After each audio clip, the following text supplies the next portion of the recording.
Buenos días y bienvenidos a mundodesconocido.es.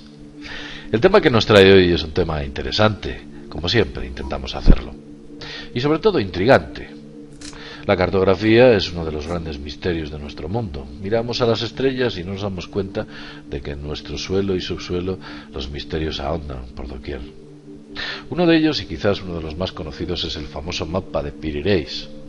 El mapa de Piri Reis es un mapa muy enigmático. Es un mapa que se dibujó hace ya 500 años y en él aparecen cosas que no deberían aparecer, sencillamente porque hace 500 años no fueron descubiertas. Vamos a hablar de este misterio y vamos a ahondar muy a fondo en él, y para ello, ¿quién mejor que Vicente Fuentes, que tenemos aquí? ¿Qué tal, Vicente? ¿Qué tal estás? Hola, JL, un saludo a todos los seguidores de Mundo Desconocido. Un placer estar una vez más para estudiar este tema que es increíble. Vamos a sacar unas hipótesis y unas conclusiones que son absolutamente increíbles, reveladoras. Y más aún teniendo en cuenta el contexto que tiene. Un mapa de hace 500 años con elementos que son imposibles para aquella época. Efectivamente, y bueno, pues por ponernos en contexto, decir que a finales del siglo XV se pensaba que la Tierra era redonda, no nos engañemos, porque hay mucha gente que crea que entonces se pensaba que era plana. No, ya se pensaba que era redonda, pero había ciertas dudas sobre su navegabilidad hacia las costas del oeste. Existían teorías sobre que eran infranqueables, existían teorías que hablaban de que las grandes distancias hacían inviable un viaje de esta naturaleza, e incluso otras teorías que decían que, bueno, pues que como no conocíamos el diámetro de nuestro propio planeta, pues quizás esa llegada a las costas del oeste jamás se produciría. Lo cierto es que un navegante de origen desconocido y cuyo nombre todos conocéis, que es Colón, pues consiguió financiación de los reyes Isabel y Fernando, los reyes católicos, que por entonces dominaban la tierra España, la península ibérica, evidentemente. Y bueno, pues los reyes católicos habían conseguido un montón de financiación después de haber explotado, expropiado y robado a todos los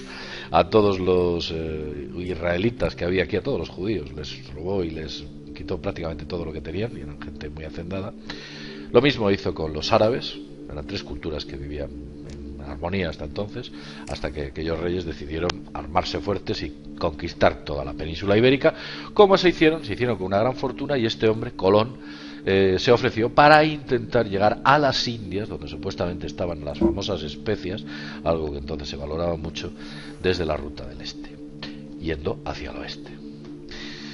Voy a intentar resumirlo lo más posible. Colón, como todos sabéis, el 12 de octubre de 1492 llega a las costas de Sudamérica, pero no llega a Sudamérica propiamente dicho. La primera isla a la que llega es la isla de San Salvador, la isla que los indios denominaban la isla de Guaraní. Posteriormente va a Cuba y posteriormente a Haití para regresar nuevamente a España. Hace 4 viajes en total, y solamente en el cuarto, en el último, es cuando llega a Honduras, en 1498. Pues este hombre llega a Honduras y por fin puede decir, pues sí, estoy pisando tierras americanas, aunque él inicialmente se dice que pensaba que estaba llegando a las Indias. Pero vemos que hay una cosa muy extraña. Este hombre el último viaje lo hace en 1498 y solamente descubre Centroamérica. Y sin embargo, ¿cuántos años después aparece un misterioso mapa con todas las costas de Sudamérica, norte, sur e incluso la Antártida? ¿Cómo es la historia? Sí, JL, te cuento. En el año 1513, solo 15 años después del último viaje de Cristóbal Colón, pues aparece un submarino de bastante renombre en aquella época, porque era sobrino de otro marino que era muy importante para el Imperio Otomano. Y bueno, pues este señor se llama Piri Reis y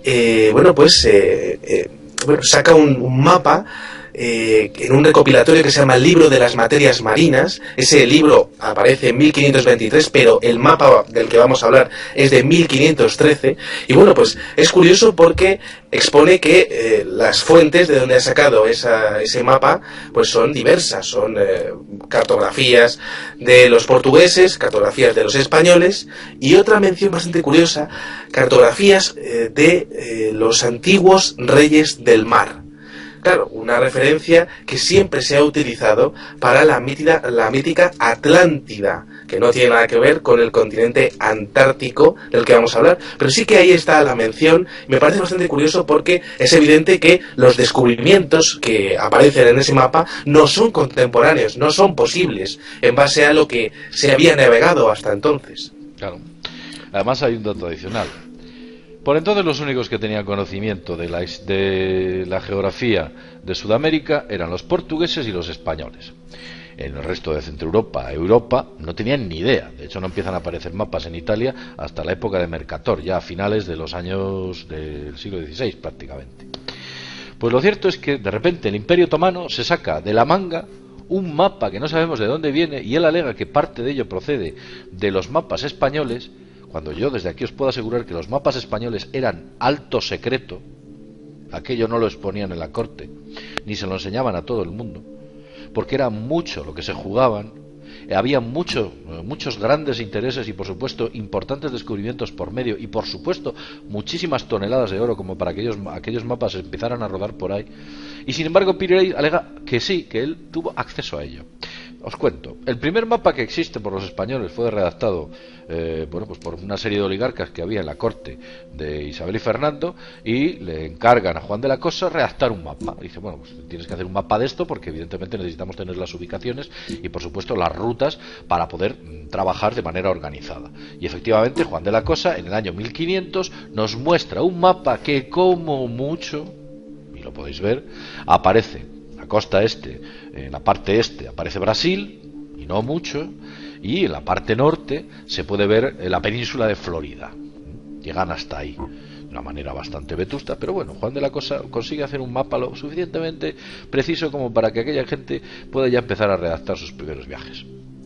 El siguiente mapa que aparece es un mapa, el mapa de Cantino, que en realidad es un planisferio. Cantino recoge toda la parte de las antiguas Indias, África y por supuesto lo conocido de América, de Sudamérica, y hace una especie de mapa mundi que es todavía más pobre que de Juan de la Cosa, porque los españoles tenían ahí un conocimiento geográfico mucho mayor al que tenían los portugueses hasta entonces. Y hablamos del año 1502.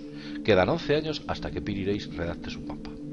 En ese periplo aparece el mapa de Nicolaus Caverio. Nicolaus Caverio, bueno, pues empieza ya a meter más detalles. Desde luego, aparecen una serie de detalles un poquito más al sur, un poquito más al norte, pero en ningún caso en ese mapa nos aparece, por ejemplo, la mítica Tierra de Fuego, que es el final del sur de Sudamérica.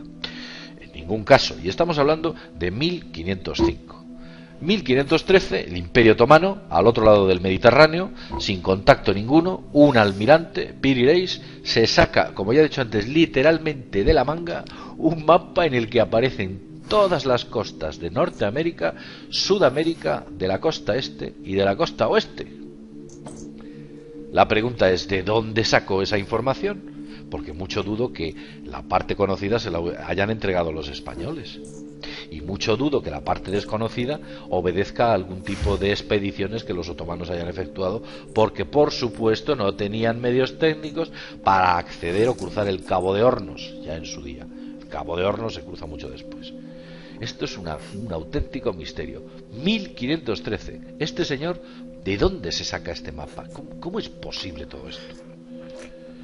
Sí, JL, te cuento. Es muy interesante el hecho de poder ver que en el mapa encontramos bueno, pues algunas menciones a lo que sería la mitología medieval.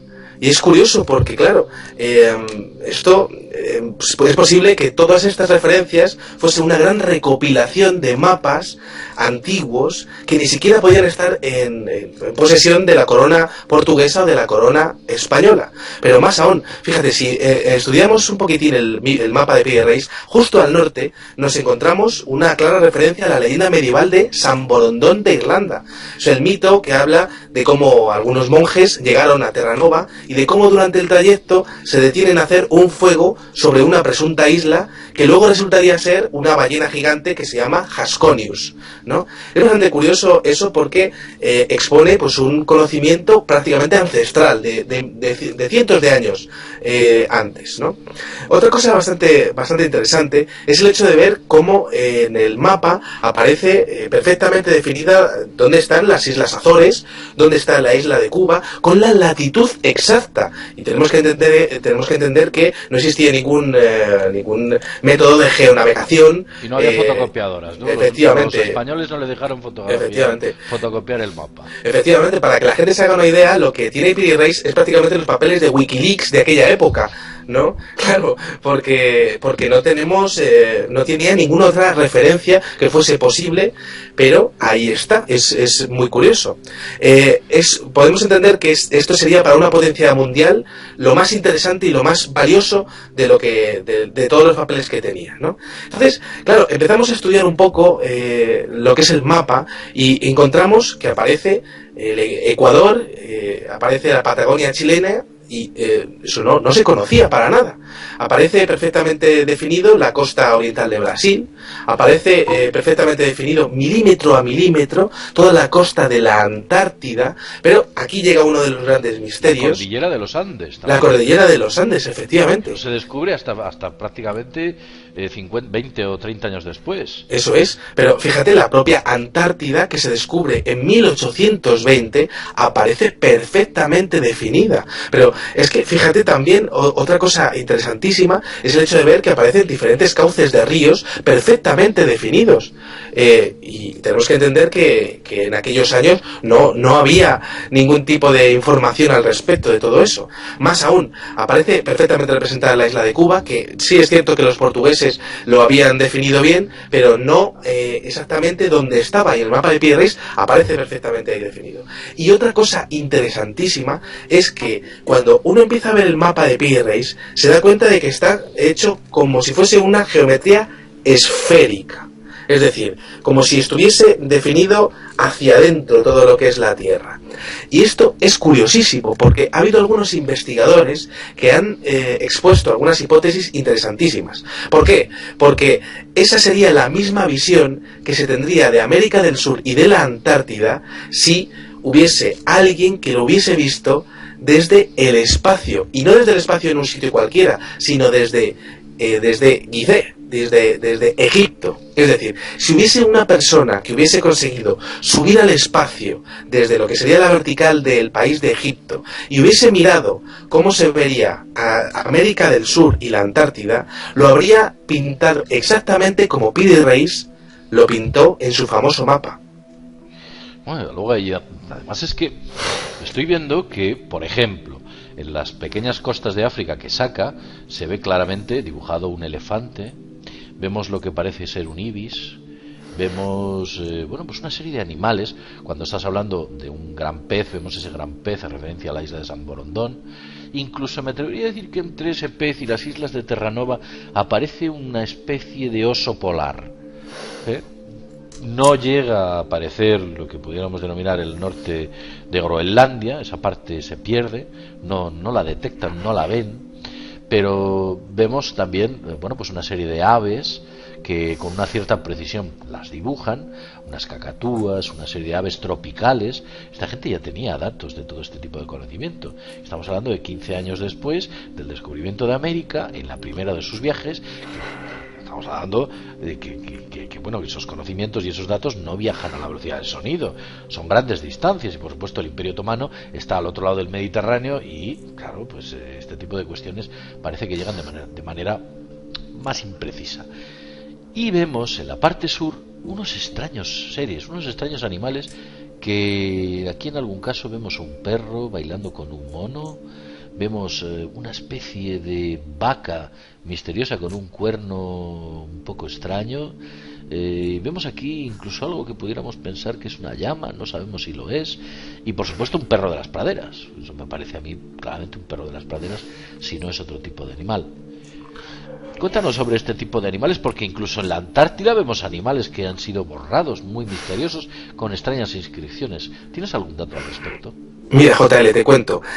Aquí, en el que hemos visto que eran dos figuras antropomorfas, como un perro y un mono, pero que son bípedos, es decir, están erguidos y están como bailando, como dados de la mano. Esto enlaza bastante con todas aquellas figuras que aparecen en el desierto de Tassili y que parecieron, y que, según algunos investigadores, son experimentos genéticos que pueden ser datados de ya la antigua Sumeria, que, por otra parte, el pueblo sumerio y todo lo que se refiere a los Anunnaki, bien, pues viajaron y se establecieron en diferentes partes del mundo, entre ellas esta parte de Sudamérica. Hay una mención explícita a ese tipo de experimentos genéticos de homínidos y otros animales. Ahí aparecen. Pero es que fíjate, JL, cuando empezamos a ir más al sur y empezamos a ver lo que sería esta extrañísima serpiente que aparece justo en la zona de Groenlandia, bueno, pues si nos vamos exactamente a la traducción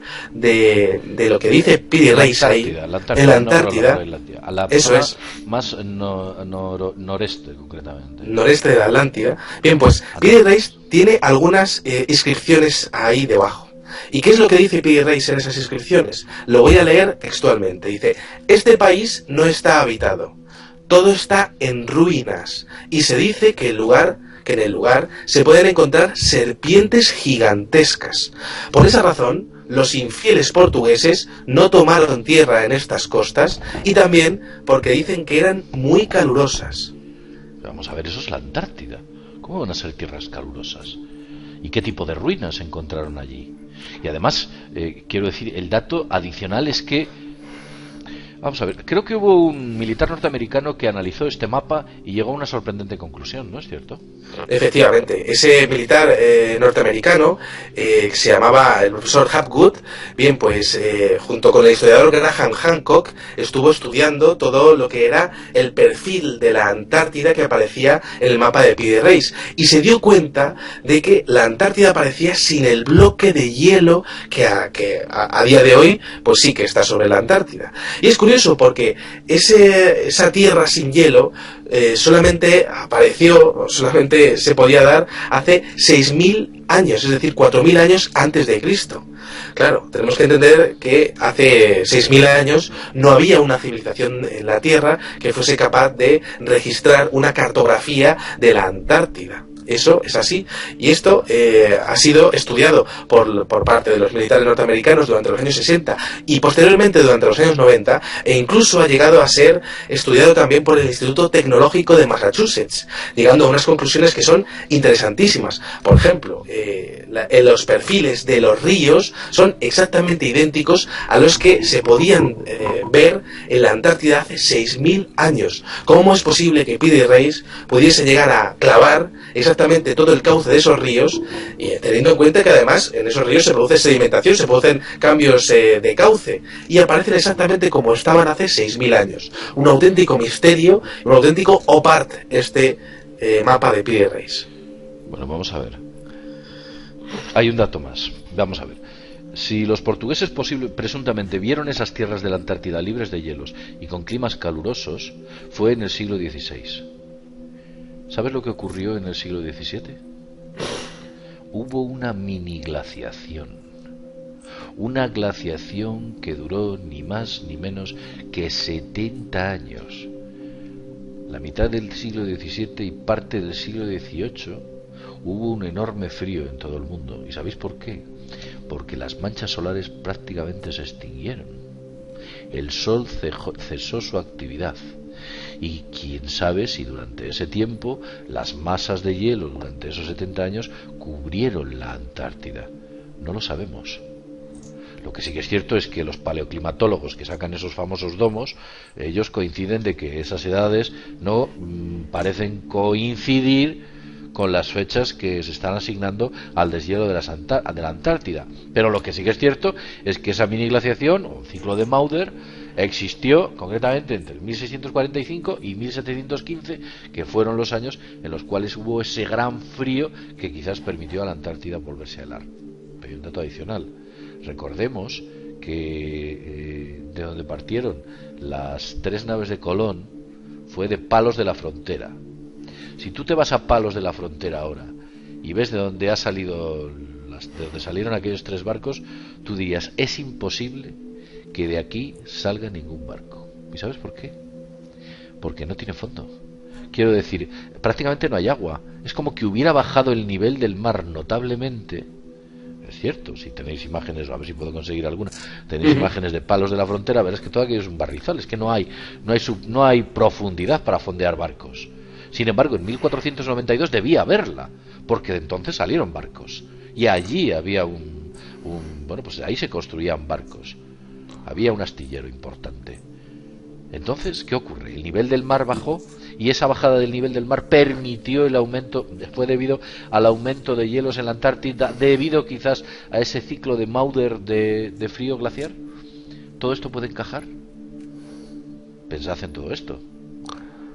Adelante, Vicente. Nada, sí, es básicamente, y un poco para ir terminando, es interesante que toda esta información a día de hoy es prácticamente, o está muy oculta por el gobierno de Erdogan en Turquía, y a día de hoy no se puede acceder a lo que es el mapa de Piri Reis, porque tenemos que entender también que el mapa de Piri Reis, posiblemente lo que estemos viendo es solamente un tercio del mismo. Es decir, que hay otras 2 partes que no han sido desclasificadas para el público y que podrían darnos una imagen de la Antártida mucho mayor de la que hay. A mí me interesa muchísimo el hecho de poder enlazar la teoría de la Tierra hueca y esa temperatura alta que aparece en las zonas polares con este mapa de Piri Reis, en donde se dice que esas temperaturas tienen esas tierras tienen altas temperaturas, que esto tampoco es posible científicamente si nos remontamos al contexto histórico de 1513. Claro, si Piri Reis cogió todos estos datos de mapas antiquísimos, y de hecho algunas de esas fuentes hablan de que podían ser mapas de la biblioteca de Alejandría, que realmente lo que hacían era acumular el saber de las antiguas civilizaciones en torno al delta del Nilo, es decir, todo lo que son los egipcios y todo lo que eran los mesopotámicos y los sumerios. Civilizaciones que son las primeras que aparecen en la Tierra y que, según vamos sabiendo, nuestras investigaciones se pueden remontar a cientos de miles de años. Es posible que todo ese saber se fuese acumulando poco a poco y fuesen copias de copias de copias que estuviesen en el Museo de Alejandría, y que Piri Reis pudiese haber accedido a alguna de esas copias. Ahí queda el misterio, y creo que ahí radica la importancia de este mapa. Bueno, vamos a añadir un dato más sobre la Antártida. El primer planisferio que existe en el cual aparecen las tierras de la Antártida aparentemente fue el planisferio de Rómulo de Mercator, los famosos mapas de Mercator, en 1587, donde aparece lo que llama la Tierra Australis Incógnita. Y esa Tierra Australis Incógnita no es ni más que la Antártida. Pero es que incluso el propio mapa de Mercator tiene que ser imposible, porque es que aparece toda la Antártida. Algo que no se podía circunnavegar con los navíos que entonces tenían, porque circunnavegar la Antártida era sencillamente pues una auténtica odisea. Solo contaros que hasta el siglo XIX el cruzar el Cabo de Hornos era una cosa muy complicada, porque el Cabo de Hornos tenía unas condiciones muy extremas, eran ubicaciones muy australes con mucho frío, mar muy picada, y desde luego nadie se iba a arriesgar a intentar conseguir una cartografía de tierras que existiesen más allá del sur de Tierra de Fuego, cuando todos prácticamente, cuando llegaban a la Tierra de Fuego, o se daban media vuelta porque no podían cruzar, o cruzaban de mala manera, y muchos de los barcos se quedaban en el tránsito, como sabéis. Esto es impresionante. Y sin embargo Mercator tiene unos mapas que son absolutamente extraños. Nadie sabe de dónde saca aquella información. Lo cierto es que esa información está ahí, contrastada con la actualidad, con los datos actuales. Efectivamente existe también otro extraño, parece ser matemático y físico, que empezó a recorrer el mundo financiado económicamente, porque recordemos que los mapas eran alto secreto, y obtener esa información era alucinante. Bueno, pues no sé, Vicente, si tienes alguna cosilla más que contar.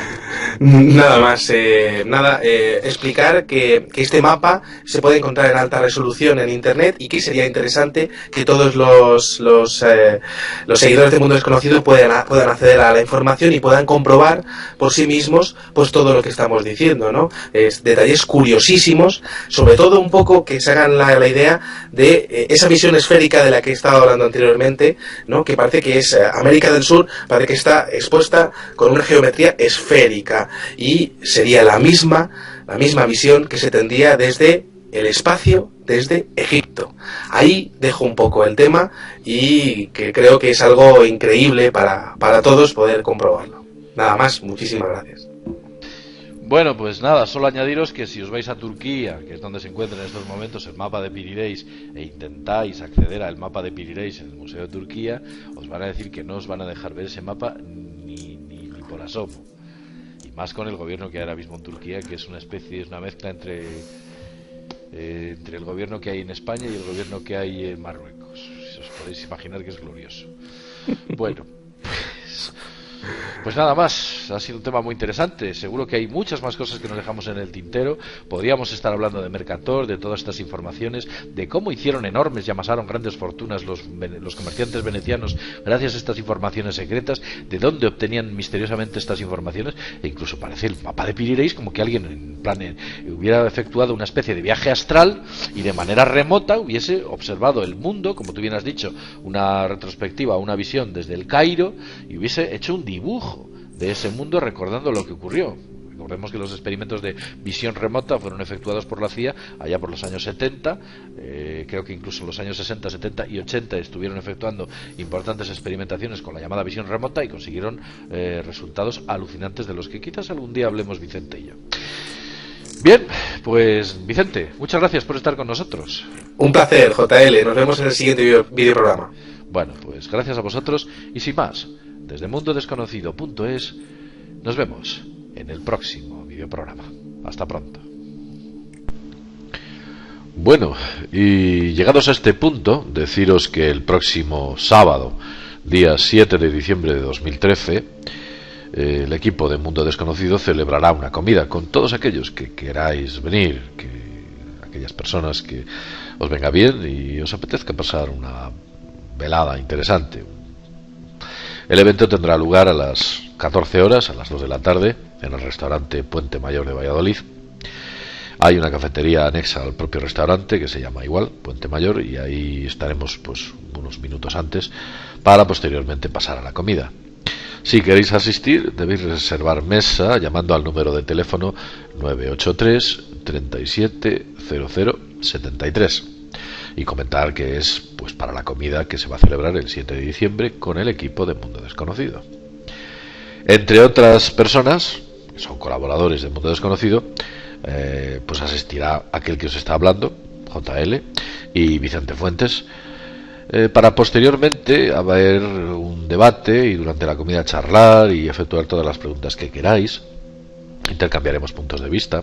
En realidad pasaremos un buen rato, un rato que seguramente que será agradable, como fue agradable el año pasado cuando lo celebramos la primera vez.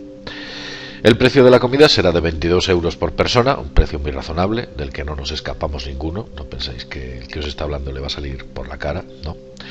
Y si eres vegetariano, pues te prepararán también comida para ti por el mismo precio, para que puedas comer aquellas cosas que te sientan bien. Lo dicho, animaos, si estáis interesados, pues nada, ahí os esperamos el 7 de diciembre a las 2 de la tarde. Hasta pronto.